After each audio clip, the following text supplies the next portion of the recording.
Hello guys and dolls, welcome back to my channel. This is a story time and it's a creepy pasta. So those of you who like the horror, who like to be scared, and want to be scared with me, please keep watching. Of course, comment, like, subscribe. If you're not already subscribed, please think about becoming a part of the sub-hub.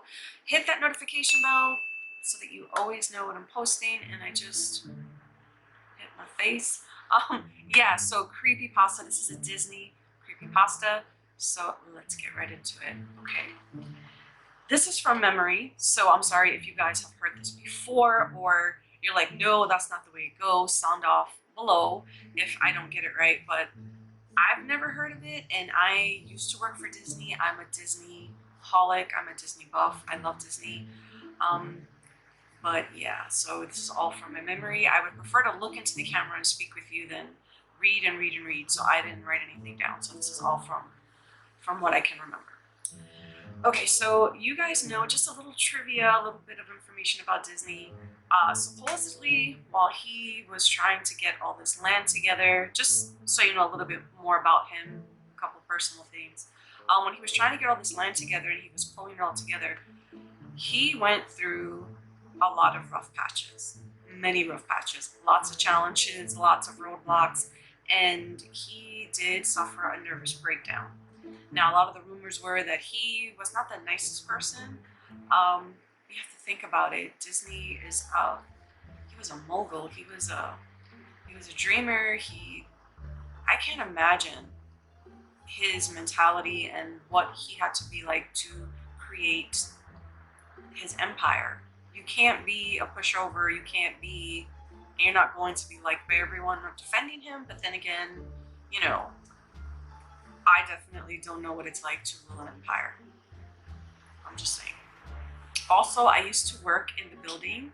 I was a teller in downtown Orlando in the building that Disney signed the deal for when he went to get one of the first pieces of land in Florida. So I thought that was pretty cool. Yeah. So with a few little facts about Disney, let's get into the story, because I know you're probably dying to hear the story. Like, shut the hell up and start talking about the story. Okay, so it starts off with a guy, and again, creepypastas can be real or not. I don't know if this is true. All I know is that it scared the crap out of me. So it starts off with this guy who worked for Disney. He had a job in, like, I can't even describe what his job is.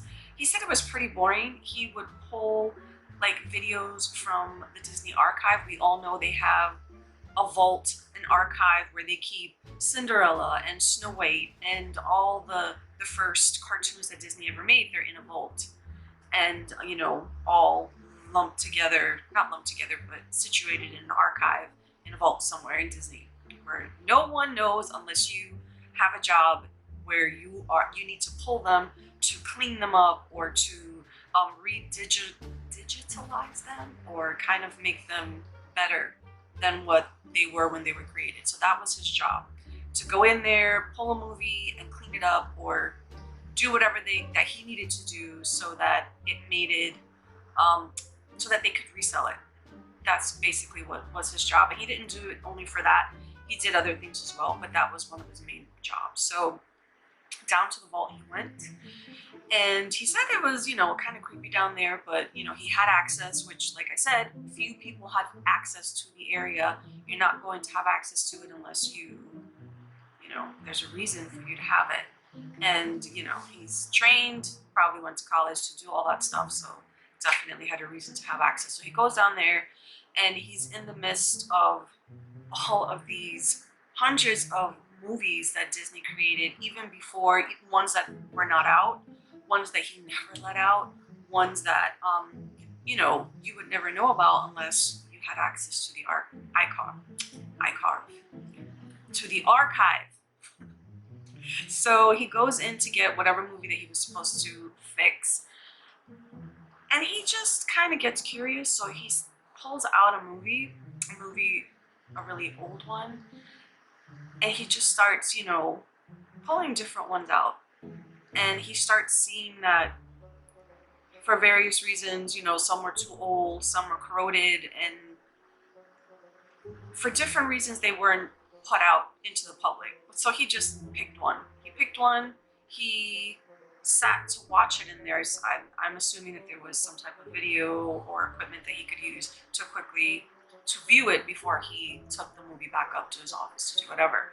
So he sat down in the archive and started watching this particular movie, and he said that the cartoon, it was like a cartoon, but it like they look now, you know, the newer cartoons. I don't know, I am a Ninja Turtle fan, and you know how they went from the really cartoony 80s 90s kind of a look, and now they're more of an animated kind of cartoon. You know what I'm talking about? They look like puppets, they almost look real. So that's what he said the quality of the cartoon was like, and he was very kind of shocked that in that back in that day, because this was a super old one, that they would have that quality in video.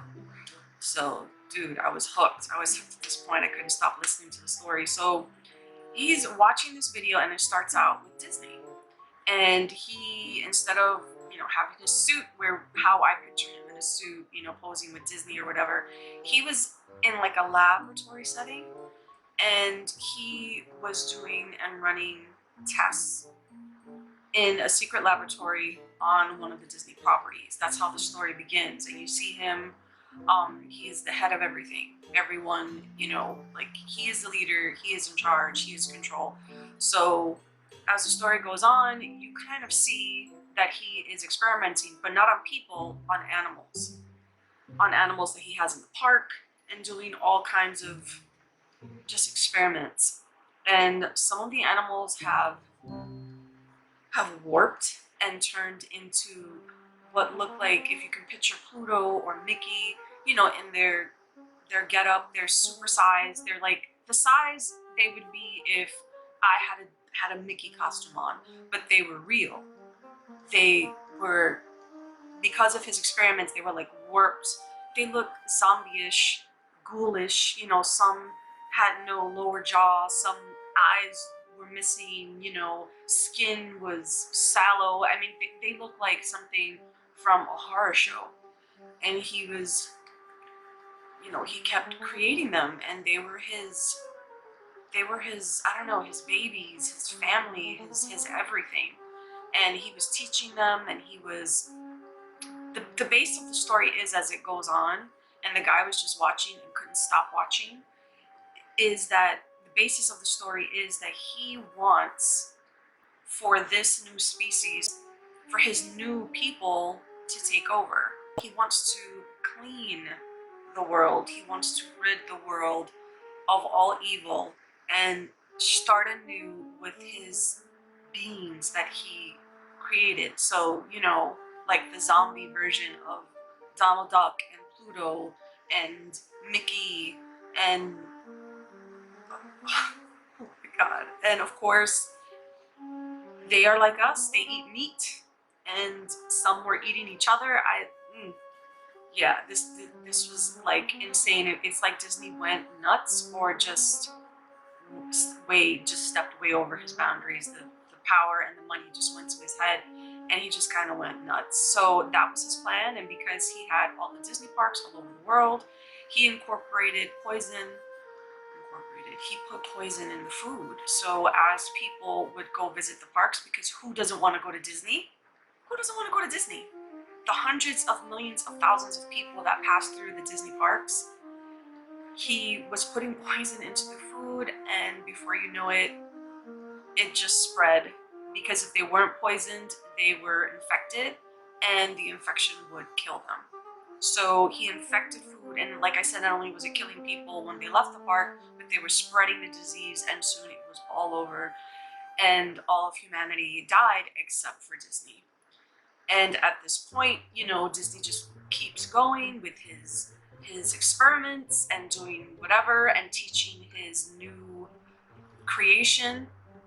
And he's getting older, and he's, again, you know, fast forward, he's super elderly and old, and he's about to die.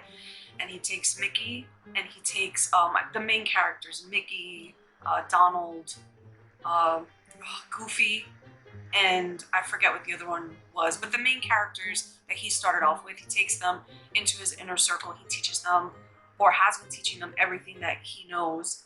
He teaches them like a new way of religion, a new religion, how to be, how they should, you know, get people together.